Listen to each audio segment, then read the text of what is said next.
अगर आप बायो के स्टूडेंट हैं तो आपने कोचिंग सेंटर में या तो अपने दोस्तों से नीट के बारे में जरूर सुना होगा। और अगर आप सोचते हैं कि नीट होता क्या है और इस नीट को देने से क्या कर सकते हैं हम, तो इस वीडियो में मैं आपको नीट के बारे में सारी इन्फॉर्मेशन देने वाला हूँ, इसलिए वीडियो को अंत तक देखिएगा।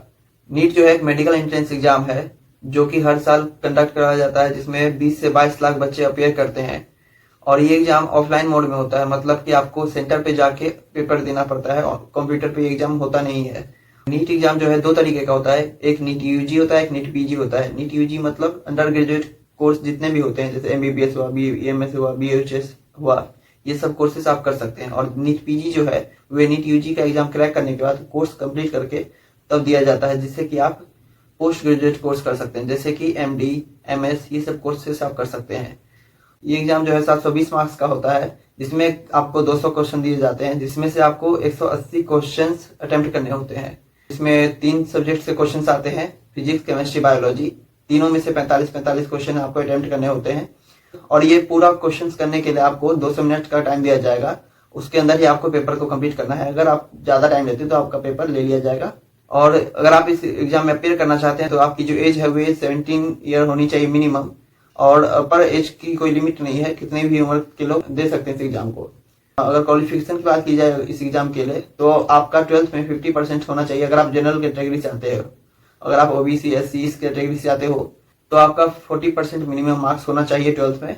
और अगर आप पीडब्ल्यूडी कैटेगरी से आते हो तो 45% आपका मिनिमम होना चाहिए। बात कर लेते हैं कि इस एग्जाम में अपेयर करने के लिए क्या क्या करना पड़ता है। इस एग्जाम में अपेयर करने के लिए आपको सबसे पहले रजिस्ट्रेशन करवाना पड़ेगा, जो कि मार्च में स्टार्ट होता है जिसका प्रोसेस।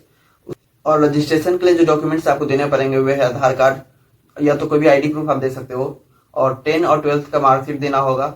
आपको पासपोर्ट साइज फोटो अपलोड करना होगा और सिग्नेचर एक पेपर पे करके उसको स्कैन करके कंप्यूटर में अपलोड करना होगा।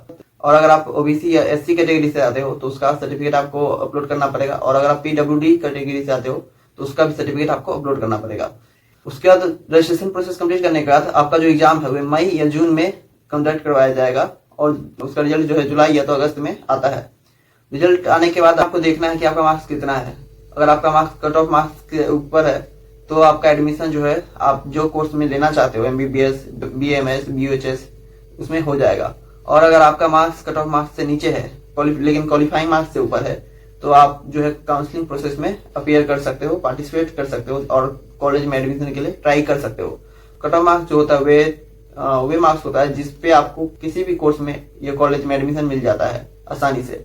और क्वालिफाइंग मार्क्स भी होता है जो कि जैसे कि हम लोग जब बचपन में एग्जाम देते थे तो एक पासिंग मार्क्स होता था, जिससे कि हम लोग ये रहता था कि फेल नहीं हुए हैं ना ही अच्छा ग्रेड आया है, बस पास हो गए। उसी तरीके से क्वालिफाइंग मार्क्स भी वही होता है कि ना हम फेल हुए हैं लेकिन हमें अच्छा कॉलेज नहीं मिलेगा, लेकिन हम एटलीस्ट क्वालिफाई कर गए हैं, जिससे कि हम काउंसलिंग में अपियर कर सकते हैं और चांस हो तो कोर्स में एडमिशन भी मिल सकता है हमें। ठीक है, इस पे मैं डिटेल से वीडियो बनाऊंगा, क्वालिफाइंग मार्क्स क्या होता है और कट ऑफ मार्क्स क्या होता है एग्जाम्पल के साथ, और आपको सब कुछ अच्छे से समझाऊंगा। और उसके बाद जो है अगर आपका मार्क्स कट ऑफ मार्क्स के बराबर है या उससे ज्यादा है तो आप काउंसलिंग में अपियर कर सकते हो, या तो आपका मार्क्स क्वालिफाइंग मार्क्स भी है तो भी आप काउंसलिंग में अपियर कर सकते हो। काउंसलिंग में अपियर करने के लिए भी आपको जो डॉक्यूमेंट्स है, जैसे कि एडमिट कार्ड नीट का, ये आपको अपलोड करना पड़ेगा। फिर उसके बाद आप जितने डॉक्यूमेंट्स रजिस्ट्रेशन के टाइम पे अपलोड किए थे वही डॉक्यूमेंट्स आपको काउंसलिंग टाइम पे अपलोड करना पड़ेगा। बात कर लेते हैं सिलेबस का, तो सिलेबस जो है इस साल का मैं आपको लिंक के थ्रू प्रोवाइड कर दूंगा डिस्क्रिप्शन में। डिस्क्रिप्शन आप चेक करोगे या तो कमेंट सेक्शन भी चेक करोगे तो उसमें मैंने एक लिंक दिया होगा।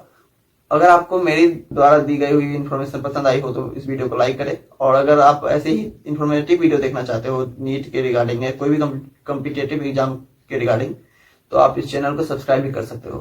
तो मिलते हैं नेक्स्ट वीडियो में और कुछ इन्फॉर्मेशन के साथ, तब तक के लिए बाय।